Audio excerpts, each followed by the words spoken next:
Let us chant Omkara 3 times. Om.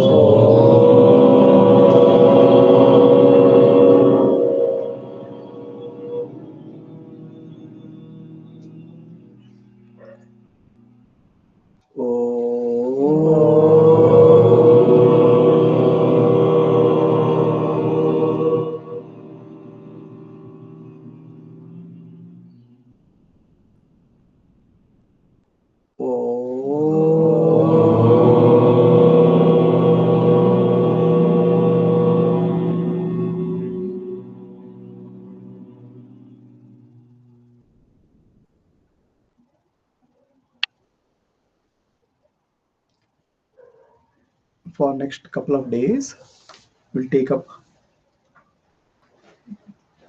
one small grantha of Sri Shankaracharya. The grantha is titled Aparokshanubhuti. Okay, Anubhuti means experience. Paroksha means indirect. Aparoksha means direct experience. So this grantha is about self-realization, knowledge of the self.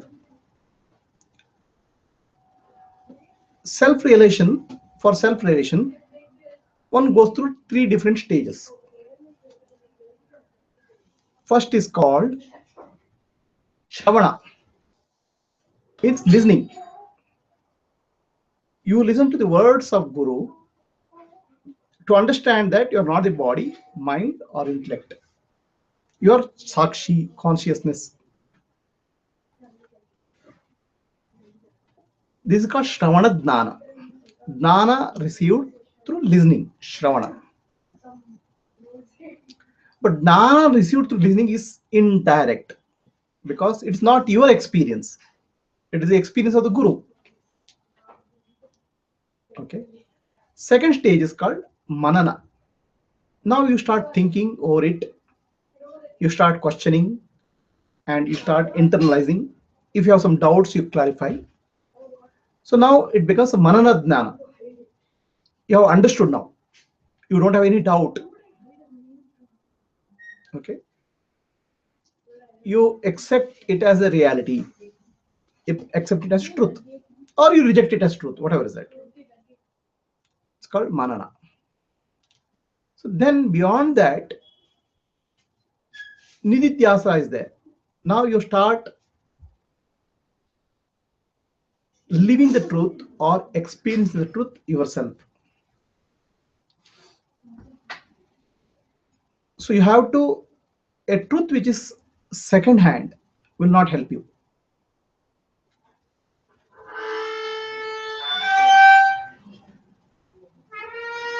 The Guru, the teacher, he gives his experience as the first hand knowledge for himself.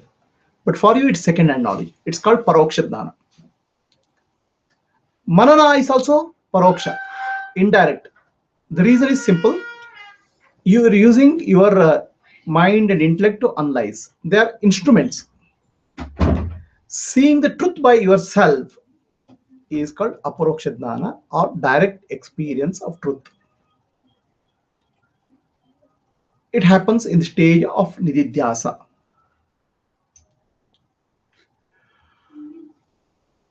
So for that, Sri Shankara has given a small grantha called Aparokshanubhuti, experience the truth directly.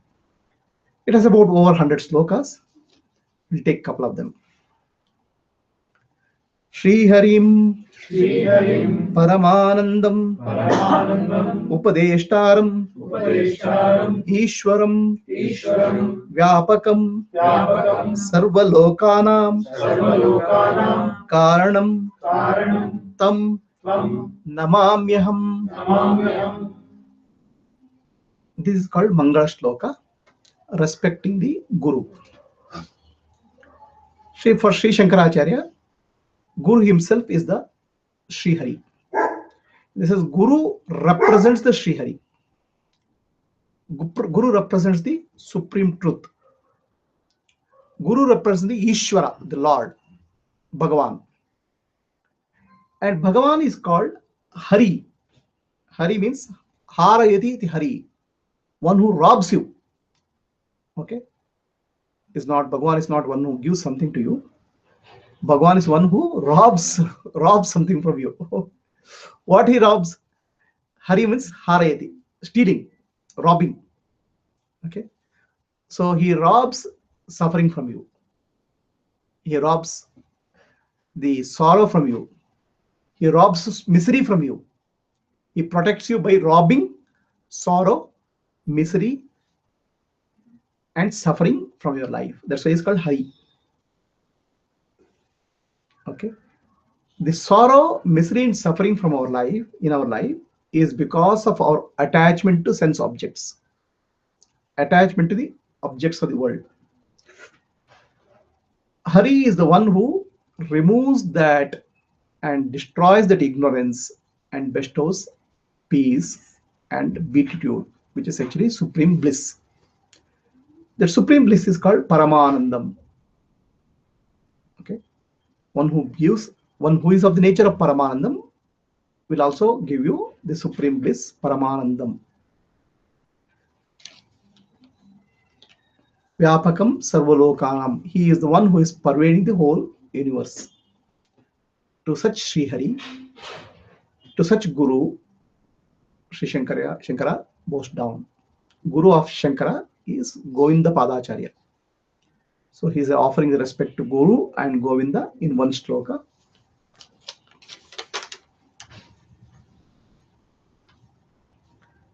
Aparokshanubhutim Prochyate Moksha Siddhaye Sadvireva Prayatnena Vikshaniya Muhurmuhu.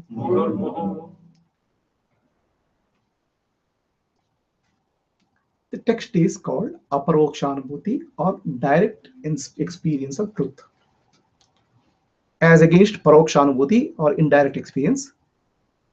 You need to live the truth. You need to experience the truth directly. Second-hand truth will not work. Second-hand truth will help you to go in some direction. It is like this. So you are asking for a direction. Okay, which is the way to this place? Somebody who knows the place shows you the way, and you have to travel on that way, and you have to reach that destination. That is the objective. So any of the texts or any of the gurus, you can show you the way and show the path. Ultimately, you have to travel on that path to experience that truth directly.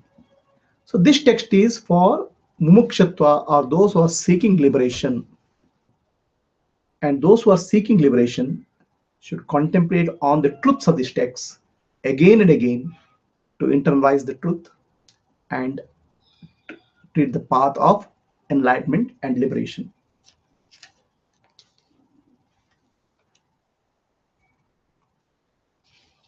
Savarna Ashrama Dharmena Tapasa Haritoshanat Sadhana Prabhavet Pumsan Vairagyadi Chatushtayam.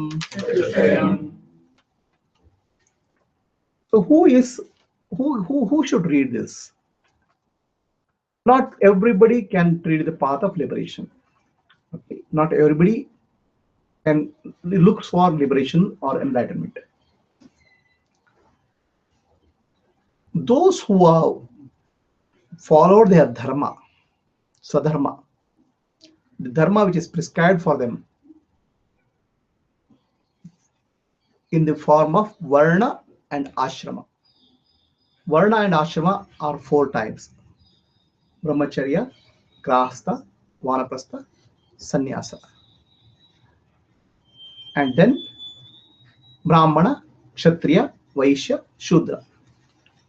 So each of these varnas and ashramas have a prescribed duty.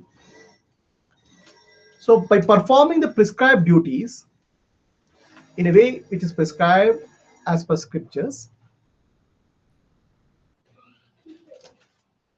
you acquire the qualification for liberation. It is not for somebody who will run away from the duties. You have to perform your duties perform your dharma to the best of your ability, facing all difficulties in life. So what happens is that any of these ashramas are not easy.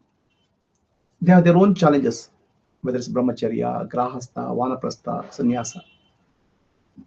Take grahastha ashrama. There are challenges. You have to earn money. You have to earn in a rightful way. You have to face difficulties and challenges in life, and you have to do charity. You have to perform panchayatnas. Okay, so these are some of the challenges and duties which grahastha has to perform. So by performing these duties, what happens? The inner consciousness, antakarna, gets purified. Okay, the mind becomes more and more calm. If you live according to your dharma. If you're not living according to your dharma, mind will get more and more agitated. Mind gets more and more disturbed. Okay. So in today's world, many people, they don't understand dharma for each of the ashrama and varna. In which case, the mind starts getting agitated. One who has followed the varna ashrama dharma, the duties prescribed for each of this varna and ashrama, his or her mind becomes calm, peaceful, and purified. Such a person attains the qualification which is required for mukti. It's called vairagya and other qualifications. They are called shama, dama, titiksha, uparati, shraddha, samadhana, mumukshutva. So some of these qualifications are attained by one who lives according to varna, ashram, dharma. So this is for general prescription, but there are many people who are, because of their past life impressions or because of the past life karmas, are born with more maturity, born with more higher level of purity in the heart. So they may attain some of these qualities without going through, without practicing the varnashrama dharma. For example, Sri Ramana Maharshi, at the age of 18 itself, he had a deep dispassion, vairagya. So such persons are rare, but for most of the people, you have to go through prescribed duties.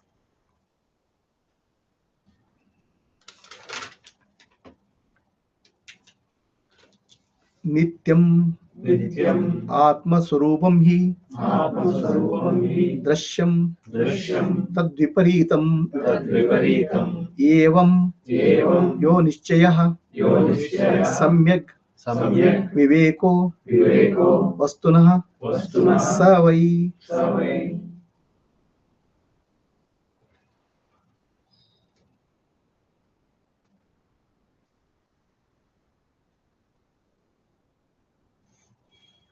Okay, so there is a first thing which is required, is called viveka. Viveka means discrimination, ability to focus on the truth. Okay, viveka is a higher ability of the intellect, the buddhi. Buddhi has the role of discrimination. So buddhi, under the influence of ego, loses the discrimination ability for the self-realization. Maybe in the external world, buddhi may have the enough ability to discriminate what has to be followed, what has to be done, what is right or what is wrong. But as you start doing the inner journey, buddhi has to be purified, acquire discrimination. And what is the discrimination? That discrimination is called viveka. What is this viveka? Viveka is the self alone, the atma alone is the eternal reality. Okay, everything else in the world, including body, mind, and intellect, all objects in the world are temporary and constantly changing. So if at all anything worth attaining in life, it is the self-knowledge or self-realization, because that alone is eternal and that alone gives you the peace. Look at your life. You were young, the body was, I mean, you were small, you have grown up and you become aged. Okay, the body has undergone tremendous amount of changes, the mind has undergone tremendous amount of changes. The intellect has undergone changes. The surrounding place itself has undergone changes. The city itself has undergone changes. Everything is constantly changing. There's nothing which is permanent. But there seems to be one permanent thing. That's what you say. I. I was young. I grew up. I am become old. So in all these things, there is a changing part and unchanging part. I was young is changing part, because young becomes, the one who is young becomes old, grows up. So I, when you say I, that I is unchanging part. Deep inside, it is unchanging. So that alone is reality, and that I is called Atma. I refers to Atma. I itself is not Atma. I refers to the self. The self alone is unchanging, and remaining everything else is changing and temporary. By holding on to changing and temporary, you will get hurt yourself. You'll hurt yourself. Anything changing and moving, if you catch hold of it, it causes hurt and suffering in your life. If you have to hold on to something which is permanent. But you are holding on to I, right? You never forget I. I grew up. I am young. I become old. You're not never left I, right? You cannot think anything without than I. Then what is this holding on to I means? That I is the self is confused with many things in life. Okay. This self is confused with a body. The self is confused with a mind. The self is confused with the intellect. The self is confused with the car. The self is confused with the house. The self is confused with many things in life. Somebody buys a very new car, a brand new car. He is so proud of it. Okay. Somebody there's a scratch on the car because of some children threw a ball. And the moment he sees that, he gets hurt. The hurt is for himself. So this hurt is caused because he identifies with the car. The car has become my car. Sometimes I become the car. Hey, why did you scratch me? Why did you create a scratch? Right? So I is there, then me is there, and then mine is there. Okay, out of this, me and mine are changing. Me is the body, mind, and intellect. Mine is name, fame, family, the vehicle, the house, the property, everything is mine. I, me, and mine. So what you have to hold on, you have to hold on to I. Each of you are holding on to I, but you're confusing that I with something else. Confusing that I with the body, confusing the I with the mind, confusing the I with the intellect, confusing the I with the properties, possessions. So the discrimination of Viveka is holding on to I, true sense of I, while not getting attached to any false identity objects which are eternally changing. That is called Viveka.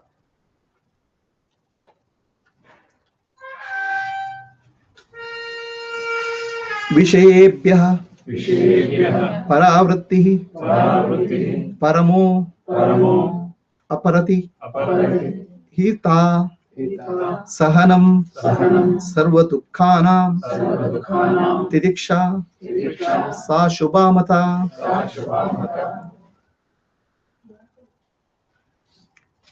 Uparati means these are the qualities which are required for a person who is seeking enlightenment. First quality is called Viveka. Second quality is called Uparati. Uparati is the sense organs constantly seek pleasure. Okay. And they run away from pain. Sense organs constantly seek pleasure. I seek something which is pleasant. and run away from things which is unpleasant. Same thing is ear, touch, sense of touch, taste. All these are programmed for going after sense objects. Now, what is wrong in going after sense objects? Anything which is pleasant will turn out to be unpleasant. The life, there's no guarantee that only pleasant things will come to you. Okay, life offers a mixture of pleasant, unpleasant. Now, if pleasant things can make you joyful, unpleasant things can make you sorrowful.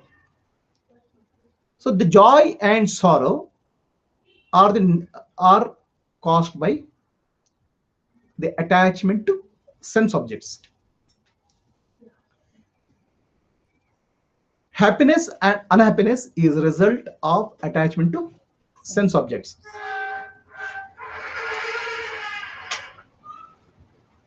Somebody who is not seeking happiness or not identifying with sense objects, such a person is possessing a quality called uparati. Uparati means the mind turning inwards. Attachment to sense objects causes pain and suffering. So then there is comes something called titiksha.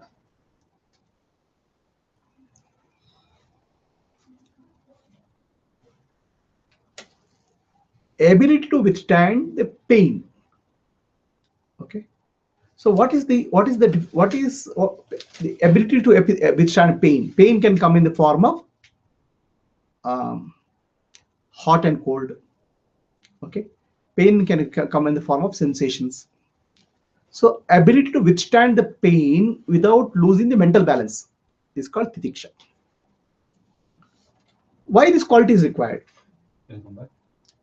Ability to withstand the pain and suffering without losing mental balance with equanimity is called titiksha.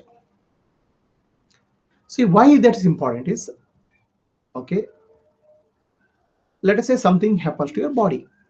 Maybe let us say a very simple mosquito bite. Okay. Hey, then your mind start getting agitated. Oh, mosquito bite. Okay, what place I am living? So there's there's an agitation. Okay. So this agitation starts putting impressions in the mind, subconscious impressions. Okay. So mind is recording now. Agitation is cool, normal. So now the mind starts. You are programming your subconscious mind something, accepting in some subconscious mind something called agitation is normal. When the mind becomes agitated, you start feeling uncomfortable. Okay. So now there's a situation in life, right? So these impressions of uncomfort will come out. Something else will trigger this impression of uncomfort. So then this samskara, imprint of unpleasantness, will become a vasana. Vasana becomes action. Action brings some result, and result will create further impression. So progressively, what's happening to you is you are becoming a slave of external conditions. You are progressively being programmed by external circumstances. Somebody who gets agitated by mosquito bite will get agitated by some waiting for a vehicle also. Will get agitated in other circumstances which appears to be normal for other people. Right? So you go to some village places. People will be comfortably, calmly waiting for a bus for hours together. There's no agitation. But if the bus doesn't come to you, or you don't get the bus in 5 minutes, you'll feel so agitated. Okay. In the process, what you have created something called impression of agitation in your mind. Now that impression can trigger any time for any other circumstance. It's a habit learned. Okay. So then the moment that happens, you lose the mental balance. Equanimity is gone. So titiksha is one of the important qualities to withstand pain or withstand sorrowful circumstances without getting mentally agitated. A simple practice of this is sitting for meditation. Okay, let us say you sit for meditation for 30 minutes, 40 minutes. So then I can hear somebody is snoring, somebody is moving their leg. Okay, somebody's back is started paining. Okay, so many things start happening in the body, and people become restless, start moving their pop, start moving them, start moving the legs, hands. What's happening? The body is throwing up, body is saying there is a pain. Okay, so now are you able to observe the pain equanimously, or you're getting involved in the pain? So the moment you get involved in the pain, you start changing the body posture. That's why in yoga there is one condition. If you are able to sit any asana for 3 hours without changing the posture, then you have got asana siddhi. Okay, what does it mean? Asana siddhi means you have mastered the posture. So forget about posture of like complicated postures. Simple sukhasana, sitting 3 hours, is it possible for us? I think Shavasana is also not possible. Even that, any asana is not possible because body becomes restless. When the body becomes restlessness, it triggers the restlessness in the mind. Body starts giving sensations of unpleasantness. Okay, and then the mind starts getting triggered. So then mind starts moving body. So now what has happened to you? You have started reacting to external circumstances, which means you have said external circumstances affecting me is cool. Okay. Titiksha means is the ability to withstand the pain and sorrowful condition with equanimity. It is not suppression. It is not expression. It is equanimity is neither suppression nor expression. So the leg, there is a pain in the leg. Oh, the pain. Let it bear. Let it bear. As per mumukshatva, I should have titiksha. You are suppressing the pain, or you are expressing the pain. You start shouting. Okay. So now these both are not okay as per titiksha, because suppressing the pain strengthens the subconscious impression. Expressing the pain also strengthens the subconscious suppression or expression. If you are able to look it at with equanimity or passivity, that particular part of the impression will go out of your subconscious. Okay, the mind has two parts: conscious mind, subconscious mind.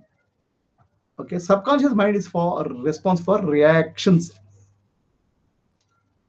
Okay, so now this reactionary part of your mind becomes active. The conscious mind has to observe it, but don't take action. Then some of the reactionary part of your mind disappears, some impressions go. Right? Guruji, it's not same as acceptance. No, no, acceptance also is okay. It is me. You can call it as acceptance. All right. So what happens is that in the acceptance or looking at things with equanimity, you are not creating any further impression. These are all very important characteristics. Okay.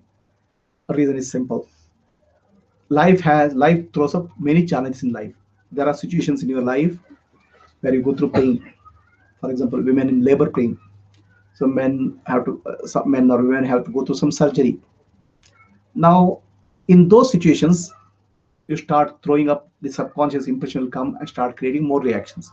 I've told you extreme situations, but there are simple situations, ordinary situations. People start getting agitated. Okay, because the reaction, they're no longer in control of their life. Their control is outside. It is like as if you have a switch outside of you. Anybody can come and turn it on. You start jumping around. So you're given a remote control to external conditions, and you are become a robot or automaton. It's very predictable behavior. If you switch on this, this person will jump like this. Now, any circumstance will make circumstance in life will make you jump around. You have to bring back the control to yourself. Okay, I will not get agitated. I will not get disturbed by these circumstances in life. Any circumstance in life, that is called titiksha. But I maintain balance. What happens at the time of death? There are very few people who are fortunate go through a painless death. Those people who are meditative, those people have practiced meditation throughout their life. For them, death will be not a big event. Okay. Whereas for many of the people, death can be very painful, either because of disease or mental agitation. So that when these and the body will go through a lot of trouble. So then all the impressions will come out, and these impressions will become the basis and foundation for your next life. Okay. So it is said that at the last breath when you do draw, whatever thought process you have, that will create the next life. Now, what thought process you have? How did it come? Thought came from vasana. Vasana came from samskara, impressions. Right? Samskara is the basis. Vasana is the tendency. Thoughts came out of that. So at the last minute, the body may be in a very uncomfortable situation. Those impressions will start coming out. They'll become vasana. They'll become thought, and that becomes the foundation for your next life. So if your life is ending with the uncomfortable thought process, uncomfortable samskara, your next life will start at the beginning with the uncomfortable situation. Okay. So next life, the foundation itself is unpleasantness. So to be meditative, to be peaceful, to be equanimous is important in life. It's called titiksha.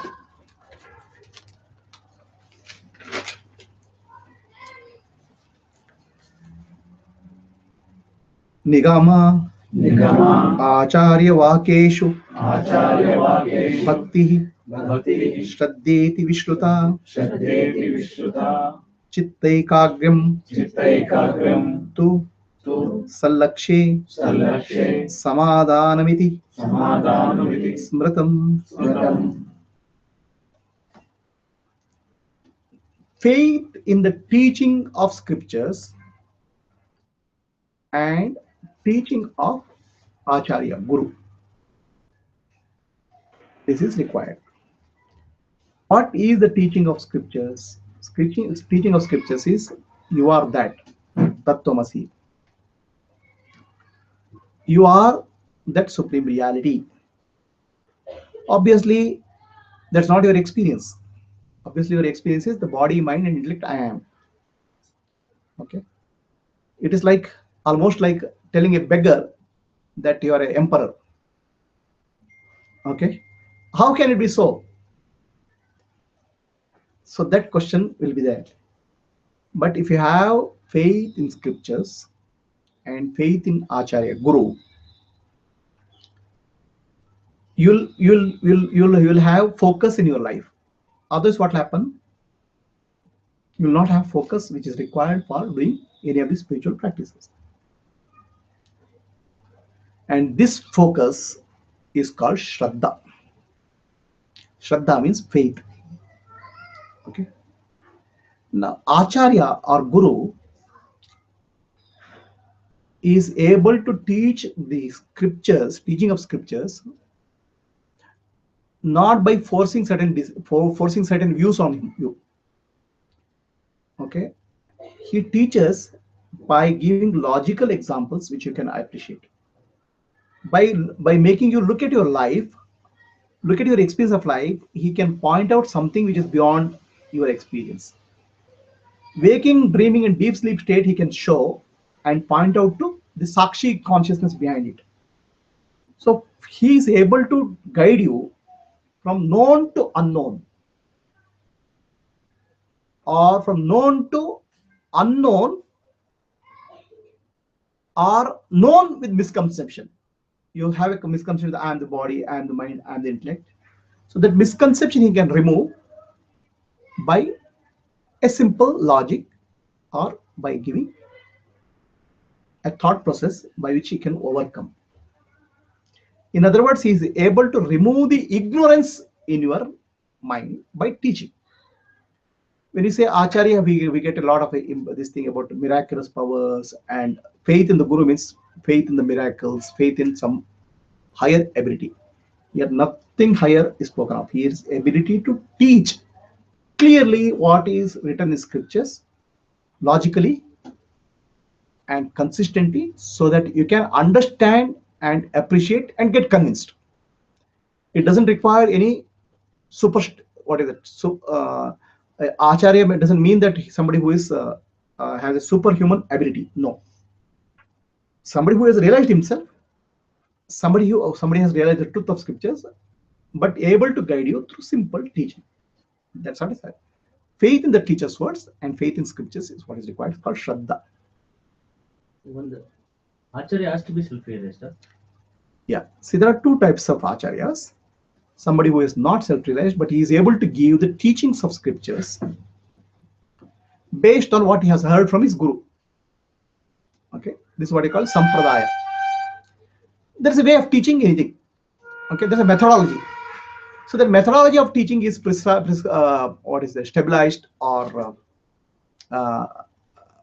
stabilized or from over a generation of teachers, established over a generation of teachers, and the methodology of teaching will give you some clarity.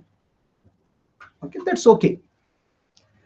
But if a person is self-realized over and above that, that's a plus point, or that will actually help you to get established in truth quickly.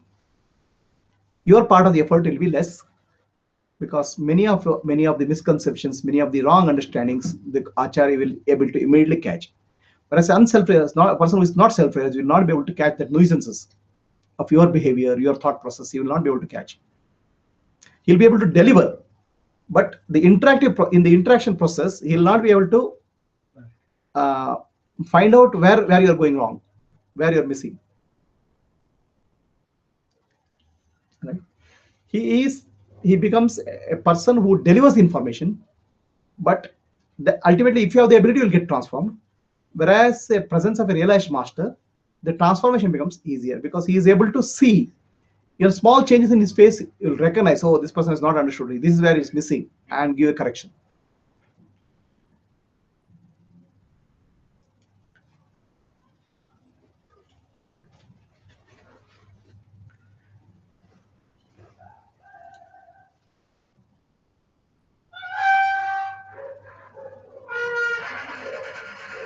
Then there is something called samadhana. Samadhana means ability to focus on a subject. The subject is you, the self.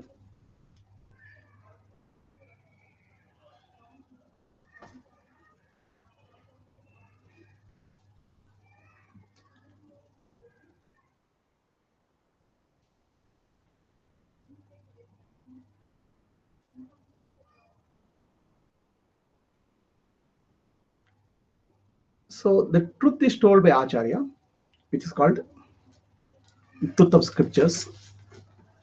Then you have to focus on that. Okay. What happens to us? We are able to focus on a subject which interests to us. With there is interest. Somebody may focus on cricket match for 10 hours, even forgetting coffee, tea, or maybe drinking coffee, tea, and maybe a beer. He may be able to focus on cricket for 10 hours. But on the self, he may not even be able to focus on 2 minutes. Okay. So because there is no interest. If there is an interest, the mind will be gripped by that topic. Okay, mind will not move. For most of the people, focusing on the self is not easy, because interest is outside. One pointed focus on self-realization, ability to contemplate on truths of the scriptures is called samadhana. So we spoke of titiksha, uparati, shraddha, samadhana. Samadhana, samadhi, both are connected. No, They're not. they are connected. They come from the root word. But here the samadhana is ability to focus, not absorption. They are connected because the word root or roots are same.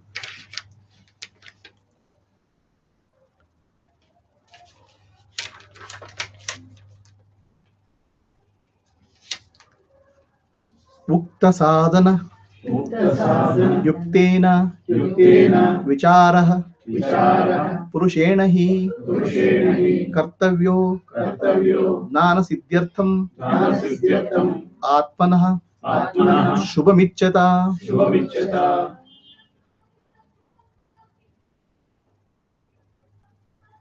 So with these qualities, what are the qualities? Shraddha, Samadhana, Viveka, Vairagya, then Atmanati. Uparati, Samadhana. So these are all qualities. These are noble qualities. These are the qualities which are required for self-realization. So with these qualities, somebody should take up the self-enquiry. What is self-enquiry and what is self-knowledge? Self-knowledge is the knowledge given to you. So you are that. Tattvamasi is the self-knowledge. Now that knowledge it's the information to you. You have to do your best effort to understand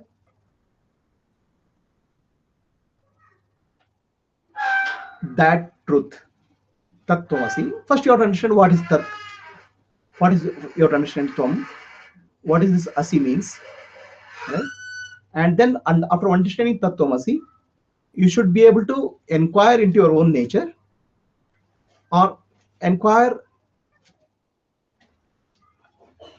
or find out or clarify all your doubts so that you don't even an iota about doubt about the truth, and you are able to focus on the self.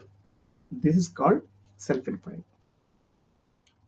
The self-inquiry can be guided by the teacher, Acharya, or it can be your own. Guided by Acharya, it will involve discussion. On your own, it involves contemplation. Okay, these are required for self-realization. So we looked at different qualities which are required for enlightenment or self-realization.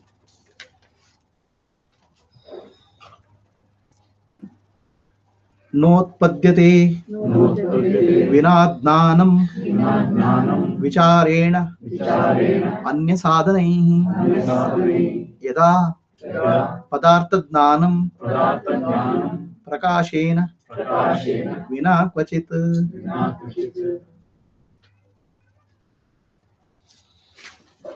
Here Sri Shankaracharya says, you may do so many sadhanas. Okay, so many practices. There are infinite number of practices. Do this chanting, do that japa, go to this temple, go to this yatra. So many practices you do.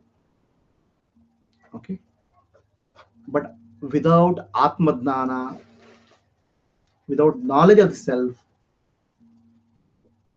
you will not be able to attain self-realization. These practices, at best, they will help you to purify your consciousness, purify your chitta. You do 10,000 times japa, you do puja. So these are all preparatory processes, but they themselves are not liberating, final liberation process. The final liberation can happen only through jnana, means clarity. Okay, mechanically, no practice will lead to clarity. You understand? There's a donkey. In earlier days, they used to use donkeys for transportation. Every day it used to carry Bhagavad Gita books to the temple and back. It has done tremendous amount of sadhana, carrying Bhagavad Gita for 20 years. Okay, but it will not be liberated, right? You need to have the wisdom. Jnana is required. Without Jnana, Mukti is not possible at all. And what is this Jnana? Atma Jnana, knowledge of the self. Okay. Is the knowledge of self is required sufficient? Vichara, Atma Vichara is required. You will have some doubts about knowledge. Okay, you'll have some doubts. What is Sat? What is Tat? What is Tvam? What is Asi? Am I that? So doubts will be there. Those doubts have to be clarified and removed by Vichara. Without Atma Jnana and Atma Vichara, Mukti is impossible.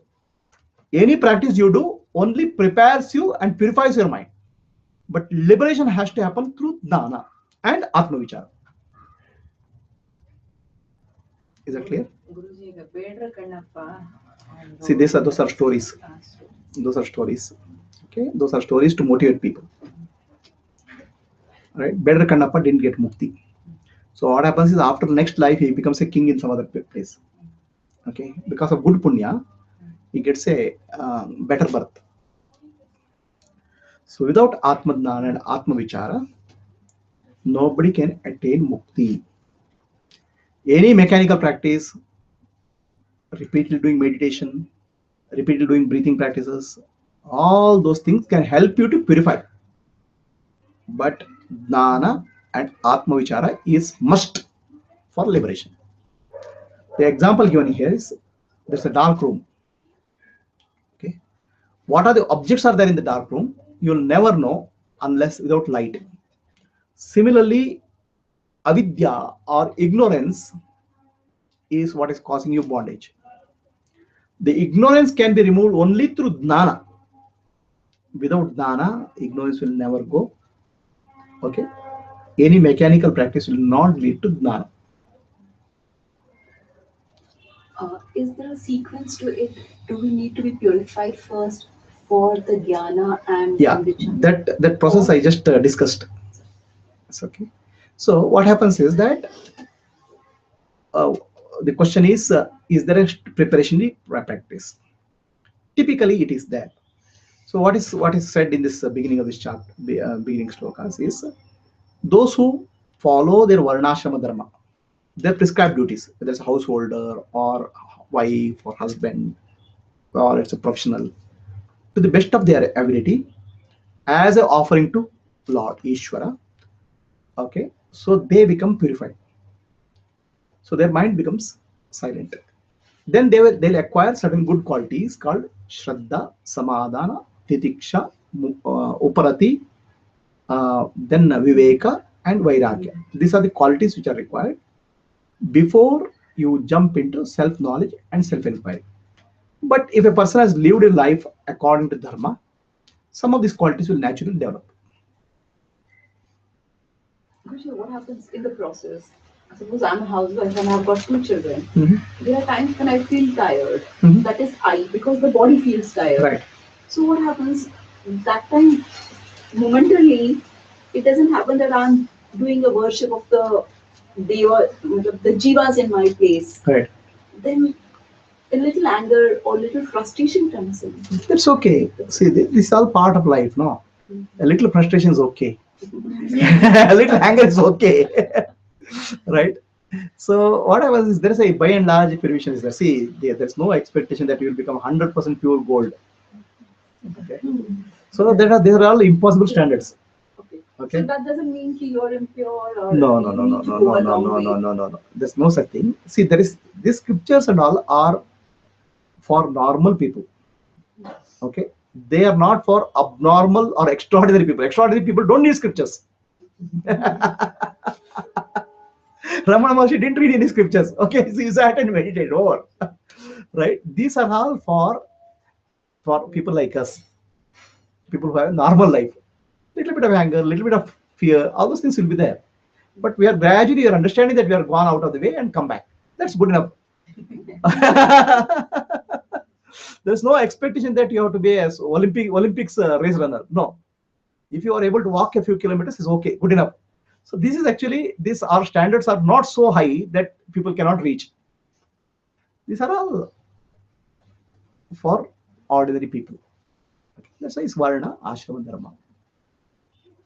So what is happening is that we are jumping from Atma to again Jiva. Hmm. Then again, when we realize, then again we try to come to Atma. Right. So we are That's okay. So we are jumping from Atma to Jiva and Jiva to Atma. It's okay. Earlier you're saying that because of this thing, agitation or something, you jump from Atma to Jiva. That's okay. Nothing wrong. It's a better situation now. From life to life, you have been jumping without knowing Atma. You don't know how many lives you have gone through without knowing that you have something called Atma. You only knew for external things. So our situation is better now. You started knowing that there's something called Atma. Okay, you are jumping to Atma and coming back. That's okay. It's a better situation. You have done a lot of progress, improvement. Right? Don't be ambitious. Just be normal. I'm saying be normal. This is not for. See, the moment spirituality we say that we start thinking of extraordinary people. Don't worry about that. These are all for ordinary people who have done their part in life well, decently well. Okay, moderately mind calm.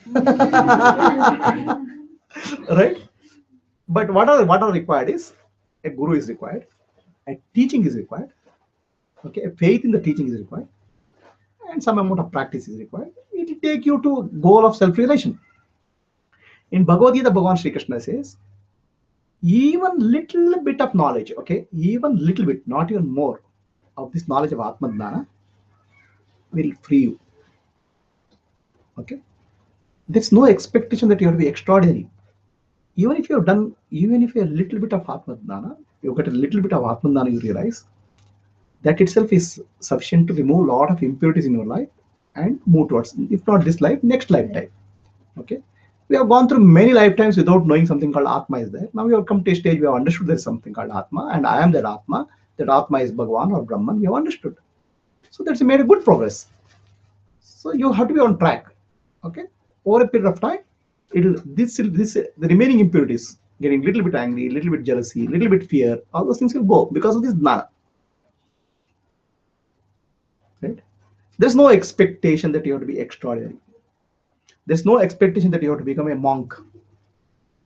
You can be where you are, continue your life where how you are being, but with the self-knowledge and self-realization.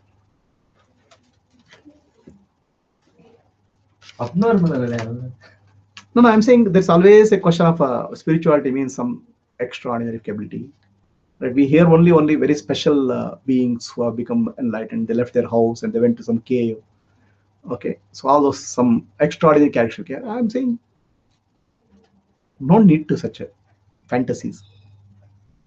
Okay, be what you are, do your duty to the best of your ability, have some jnana, contemplate on that, listen to the guru, get your doubt clarified, gradually get established in truth. It's a natural process, nothing complex. But jnana is required, atma vichara is required. Without that you will not get realization. Okay, without that you may be a good human being, without that you may be a good sadhaka, but final realization has to happen through jnana and atma vichara.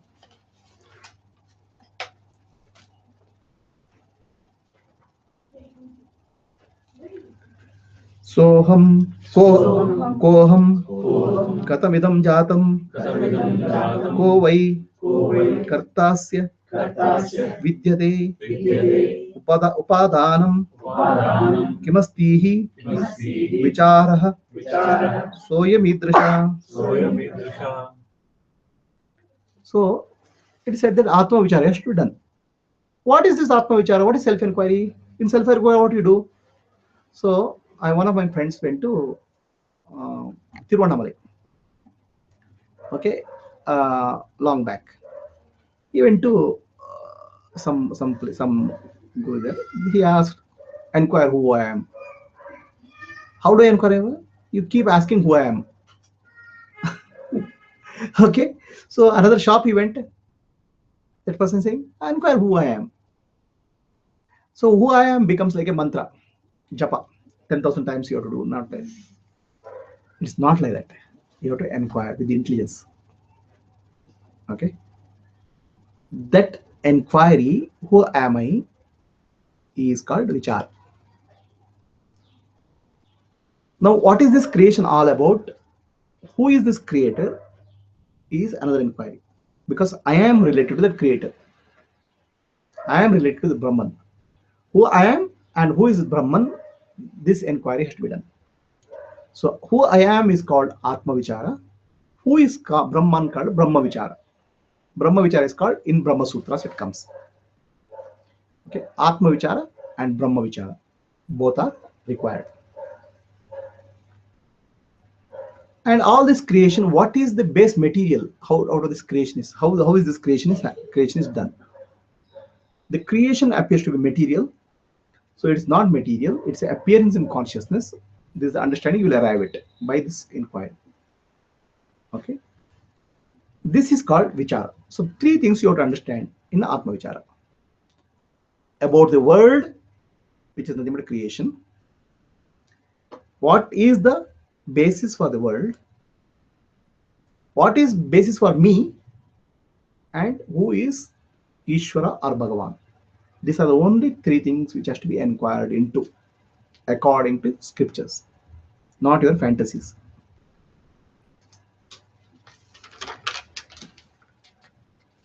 Naham bhutagano dehah Bhutagano Deha naham Naham cha Cha akshaganaspatha Ashaganaspara etad vilakshana Etad Vilakshana kaschit Kaschit vicharah Vichara swayamitrashah. Swayamitrashaha. So when you inquire into your nature, self-inquiry, I am not the body, mind, intellect complex made out of Panchabhutas, the five elements. Which are these five elements?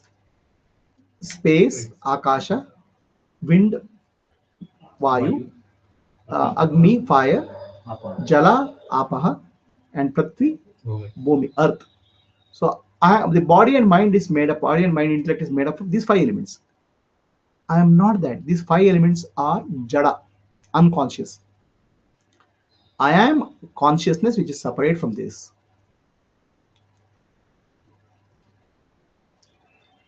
I am also not the sense organs. Okay, without sense organs, of course, I can't sense the world, but I am not the sense organs. I am apart from these. I am pure consciousness, which is different from these elements and sense organs. This is the inquiry which you have to do. How is it so? You have to find out. Is that true for you, or is just words for you? Right? So I am separate from the five elements, body, mind, and intellect. I am separate from the senses. I am seeing through the senses, but I am not the senses. I am operating through the body, mind, and intellect, but I am not the body, mind, and intellect. This knowledge has to be clear to you, not as information, but all the doubts you have to remove. That's called self-inquiry. So, how is that separateness? Hmm? How is that separateness? Okay, how is that separate is the question. There is a logic for that separateness. Okay, which if you are able to observe something, the observed is different from you. For example, I am able to observe you. I am able to observe you. Okay, so that means I am different from you. Okay. Right? What I can observe, I am different from that. Okay, so these glasses I can observe. That's why glasses are different from me. But senses I cannot observe. Okay, I can observe through the senses. Right? I can observe through the body, but I can feel the body. Okay, the feeling is also observation. So body is not me because I am able to feel it. Okay. Similarly, all sensations I can feel it, and I am not those sense organs. I am able to understand what is going on in the mind. That's why I am not the mind, because mind is object and I am the subject. I know what is going on in my buddhi, intellect. That's why I am different from buddhi. So you have to separate out from the process of seer and seen. Seen is separate from you. Seeing can be in the form of feeling, in place of understanding, or sensing. So what you are able to feel, sense, or observe is different from you. So, so why doesn't that involvement go away? Why does it take, like, you know logically that, Yeah. you know, Why does the involvement doesn't go away? Because you have deep inside you, you are not observed and concluded. observed what? Whatever you are getting involved in. Okay, let me tell you how I did it. Okay, so what I did, Tattvamasi is there. You are that. Fine. So I said I am Brahman. Okay, I am that. That I started sitting. Now I am Brahman didn't make sense at a body level at all, because Brahman is all pervading reality. So at mental level it made more sense. Okay, all pervading reality. So but then mental level also the Brahman is unchanging. So mental level also it didn't make sense. But then what remained is I am feeling. I am feeling in the intellect. Okay. There's somewhere feeling that I am separate from the existence. The feeling is there in the intellect, deep inside. Then I start, and that is not going. Okay, because I am Brahman. I am feeling is there, and Brahman is there. There are two different entities.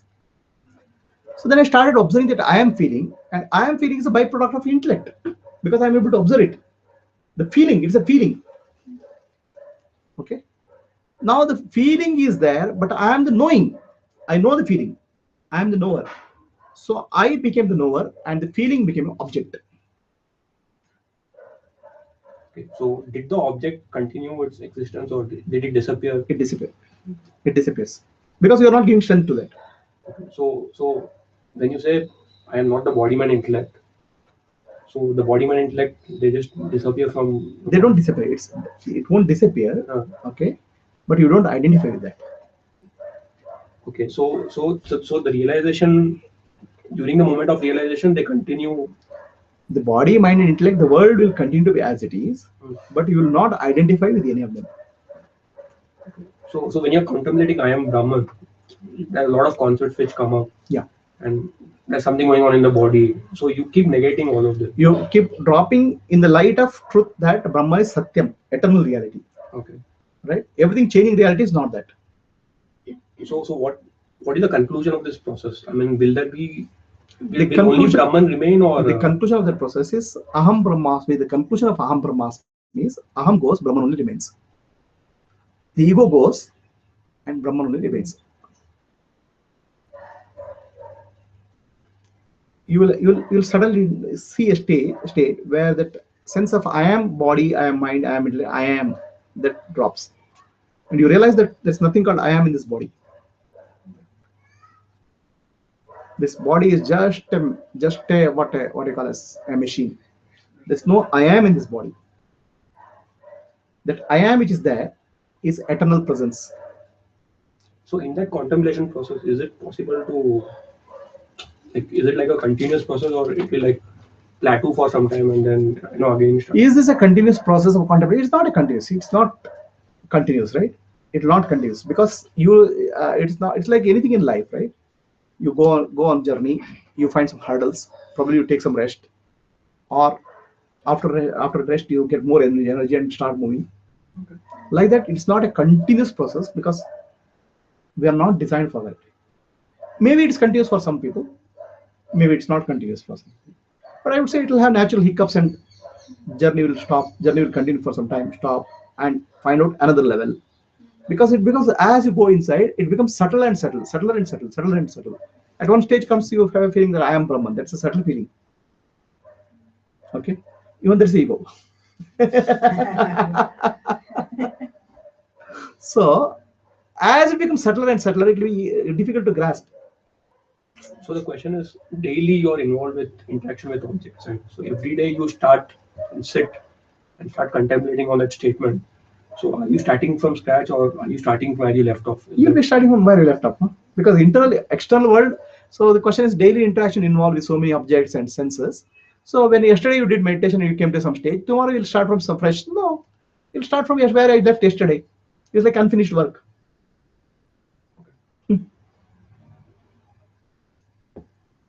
Yes. You're telling one sequence, you're able to observe the feeling. Right. Continue ಮಾಡಿ, ಅದು disturb ಆಯ್ತು. Yeah, I'm telling a sequence where I am able to observe the feeling. Yeah. The feeling becomes more and more subtle. Okay, still it's a feeling. Yeah. The subtle feeling can give you a lot of joy. I am so spiritual. All the other people are ordinary human beings. Okay, so such feelings you can give. I am something special, where other people are ordinary people. Like that, feelings also can be there, right? And I am all this. I am Brahman, means I am everything. So that feeling can be there. So gradually, it becomes more and more subtle. Okay, and more and more joyful also. You associate with the joy and subtleness, but gradually you have to learn how to come out of that. So you may see some light, you may see some vision, so you may get attracted to that. You may develop some miraculous powers. So all these things you should learn how to get out of that. Get out of means understand that it is not Brahman, it's not ultimate truth. So then you hold on to something called I. Okay, where is this I? Is this I in the body? There's no I in the body. There's no individual I in the body. All that is there is I is universal. Okay, which is beyond the body, mind, and it's reflected in the body and mind as I. There is a small eye in the body. Yeah, that small I is ego, no? It's a small I, which is ego. Sometimes it says I am body, sometimes it says I am mind, sometimes it says I am my dress, sometimes it says I am my vehicle, And Brahman. I am Brahman also. That small I is the ego, right? It will change, keep changing the shapes. But if in reality there's one transcendental I, okay, that is very easy to inquire, easy to understand. Okay, the feeling of I, when you I is there in you when you wake up, okay, in the morning. So you say I am so and so, I am so and so. That feeling, first feeling comes I, then comes I am, then there's identification, I am the body. So then I am become so and so. So it all get added to that I. So when you go to deep sleep, that I disappears. Okay. So where was that I? So there is an I which is irrespective of your body, transcendental nature. That I gets reflected to you and you wake you up when you wake up. Okay. So you are really look at that source of I in you, you will reach the transcendental I. That's called Brahman, which is not born, Aja, and it has that I sense will never go, because you question anything in life, you'll never question whether I am there or not. I am there is taken for granted. So that I am there, one is a feeling, and the source of the feeling. Source of the feeling is Brahman. The feeling is the ego.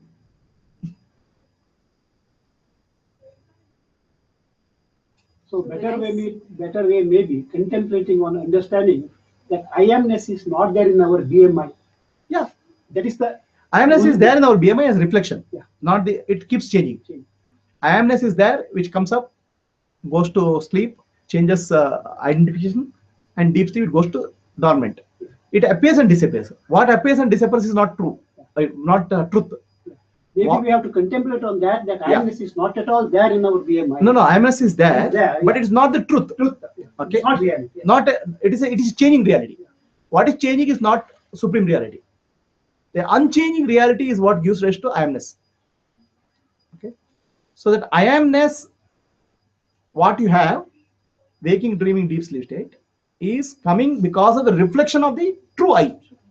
The true I is Brahman, and the true I is you.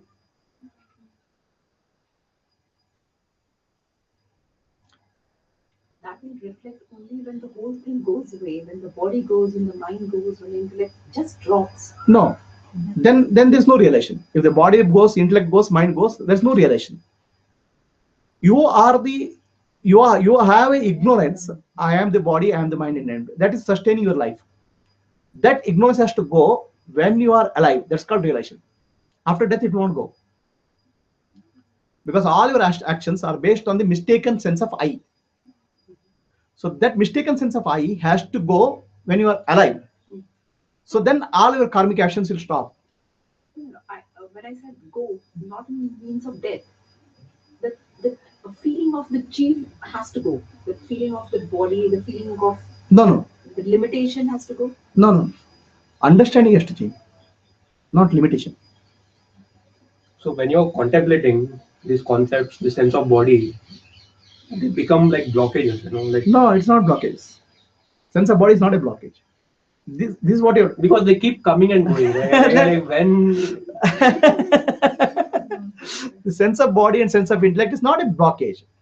You have to see, you have to understand this logic. What I see and what I feel is not me. So you should be able to discard what is not me and establish what you are. Discard means not throwing away the body or mind and intellect. Discarding means the body and mind and intellect doesn't disappear. Discarding means you're not giving attention to that. You have to give attention to yourself, which is beyond body, mind, and intellect, which is transcendental. Drawing a clear line between this and You have to draw a clear line between the object and the subject. Is I am feeling an object or subject? It's object. Who is the subject then? That I, Sakshi. the Sakshi, I. So again and again you have to go back to I. Now all this titiksha, uparati, shraddha, samadhana will help in that. So you're sitting for contemplation. Suddenly some pain starts developing in the leg. Okay, now I am body comes into picture. Again you have to say, no, I am not the body. This pain is there. Okay, let it be there. Go back. Some agitation comes in the mind. No, this is agitation in the mind, but I am not the mind. Sit. So this body, mind, and intellect will keep on creating some trouble. Not to get involved in the trouble is called spiritual quality. So that you can still contemplate and go back to yourself. the process ಹೇಳ್ತಾರಲ್ಲ, Ah, as it becomes subtler and subtler, so many things Right. start. right. So ನಿಮ್ದೆ ಒಂದು ಇಟ್ಕೊಳ್ಳಿ, what happened to you, how you overcame that. No, the overcame is very simple logic. ಅಲ್ಲಲ್ಲ, ಒಂದು ನಿಮ್ದೊಂದು particular Ah, experience that you had Yeah. in See, that process. I mean, what I'm saying is suddenly I started feeling oneness. All connected. Everything is oneness. Okay. So oneness, of course, oneness is not in sense physical sense. Oneness in the sense energy sense. All connectedness. Okay. So then that gives a feeling of joy, elation. So I am now I had under I Sarvam Khalu the Brahma. All this is Brahman. That understanding comes to the picture. Okay, but still the sense of I am is there. Then Ajja, my Puttu Ajja, my Guru, he said, inquire who you are, who is that I am. So when you start looking at I am, that I am also appears to be sort of object, not a subject. Okay, subject is Sakshi. Now you start sitting in the form of Sakshi. Whatever is happening in the I am body, mind, and intellect, you are just observing. So over a period of time, you will not get attached to any of them. Okay, so they will not have a hold on you. That sense of feeling of I am. So when you are talking, walking, you will not feel that I am any of this. Okay, you don't say I am Sakshi. You are witnessing all these things. The Sakshi is Brahman. So what happens is when there is a point when that I am sense drops from your identification, suddenly you feel relief. Oh, then you say you have reached the dead end. There is nothing more to go. But ಈ ರಮಣ ಮಹರ್ಷಿ abide ಅಂತಾರಲ್ಲ, he says abide. Abide in self. ಹಾ, So you inquire who is that I am. Ah. I am is a feeling. Ah. So now who is the what is the source of I am feeling? Because I am feeling also arises and falls. correct. So something which is not arising and falling is the source of the I am feeling. That is your I. That's you have to abide in that I.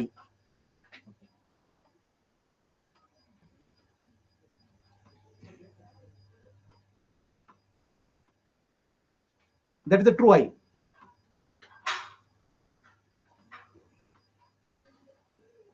Right now, whatever I you have is temporary and changing. Once I'm like Ramana Maharshi's statement, when you abide in that I, so that witness Sakshi. Ah. That's the I, Sakshi. that means everything is merged with Sakshi, no? Sakshi. Everything. Everything means what? Whatever is happening around you. Witness. Ah. You witness. You learn how to become witness. Sakshi. But you're already having an experience that everything is all encompassing. Now that is because of the identification with the energy in the body, Shakti. That also is withdrawn.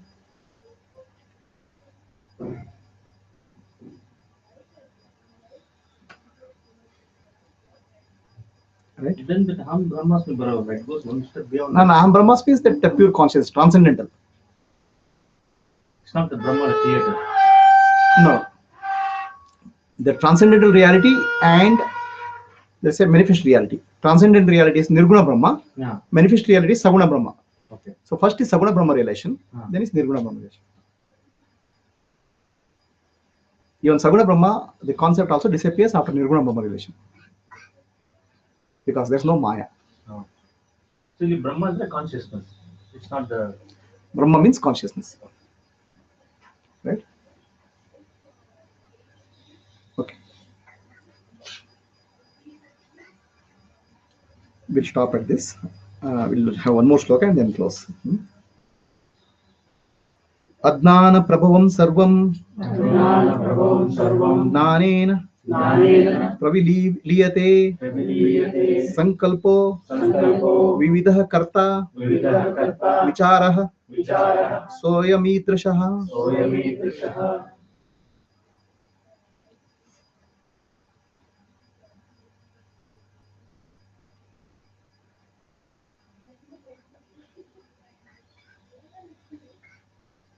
Okay. So now the first question is who am I? Is answered. The second question which is being answered is what is this all about? The phenomena, the nature, this world. There are three questions to be questioned, right? In the Atma Vichara. One is who am I? Second is what is this world? And third is who is Brahman? So second question is all this phenomena, okay, is appearing. Now this appearing, there is no reality in this. It's a constant changing reality. Moment to moment, it's changing. So nothing eternal in this. This moment to moment changing reality is superimposed on unchanging reality. There is something unchanging behind the changing. That unchanging is Brahman. The superimposition on the unchanging, the changing is happening. See, if you look at the stone, if you look at the wall, everything is constant motion. You may not be able to see the motion. It's a constant churn. Okay, nothing solid, nothing stationary. Every moment things are changing. But even though things are changing, things don't collapse because there's something unchanging behind the changing. Similarly, in my being, I have a body, mind, and intellect. Body is changing, mind is changing, intellect is changing, but there's an unchanging sakshi in me. Because of that, I'm observing things. So from the unchanging you have to go to, from the changing you have to go to unchanging. The phenomena what is changing is superimposed on the unchanging Brahman. And this the superimposition is happening because of the ignorance, avidya. So what is this avidya? I am the body, I am the mind, I am the intellect is the avidya. Because of that, this imposition, superimposition is happening. I mean, I will give you an example which you people can understand. Nowadays, all movies are 3D movies, right? Have you seen any not 3D movies recently? If you go to movies, all 3D movies will be there. So in 3D movies, what happens? You will wear a glass like this, the black glass, and suddenly the characters will come, 3D characters will come, right? The characters will appear. So the movie is very nice. You'll get engrossed in the movie and see that character, the more so appealing. But at the moment you remove the glasses, the character will be blurred. So similarly, the world is appearing three-dimensional and alive because of your body. Otherwise, there's nothing in the world other than Brahman. Because of your subtle mind, you are seeing the dream where things are appearing to be happening. Okay, without subtle mind, there's no happening, nothing is there. The world is not real, world is a superimposition on a screen called consciousness. And you are wearing a 3D glasses called body, mind, and intellect. Three, body, mind, and intellect. So this is giving appearance of a real world. Nothing in the world is real.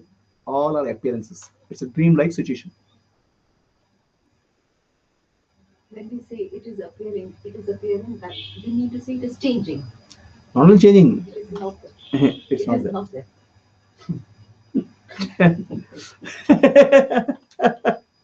Only the self or Atma is real, and that alone is there. Everything else is a dream.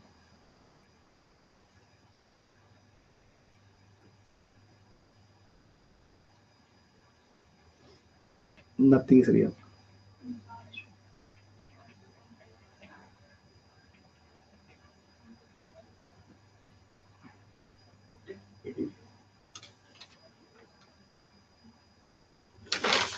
Post realization also, Hmm. the phenomena is seen through the Yeah. body. So after realization, what will happen? Even though you see the world, you see the people, but you know with the understanding that this is a movie. You know that you live with the understanding that this is not real. This is Maya. Okay, that's the only difference. That will continue till the prarabdha karma of body gets exhausted. So body will have some prarabdha karma. Till that get exhausted, you live with the understanding this is Maya. So it will not affect us. Right now it affects us in the sense we at times get entangled. Correct. I get angry. Yeah. Angry or whatever frustrated, that means I'm getting entangled. Yeah. So that particular point, So, I will not be entangled. Post realization, you will not be entangled in the phenomena. You means Sakshi will never be entangled. The body, mind, and intellect complex will not be reactionary. Okay, but it may be still small residual reaction may be there. It may come out as a program. Not all the programs will go out, but you will not be identified with that. So if there is anger, you say anger is there, but I am not angry. Okay, the body may have pain. You say pain is there, but I am not painful. I am not in pain. I mean Sakshi. Your identity changes. Hunger is there.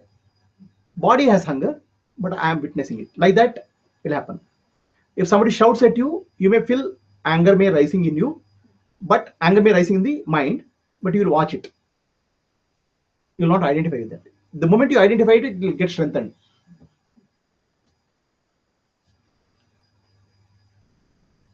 Questions? So this is called Atmavichara. Atmavichara has three steps, three vicharas. One is who am I? Second thing is what is the world? And next third is what is Brahman. So that we'll take in next class. Okay.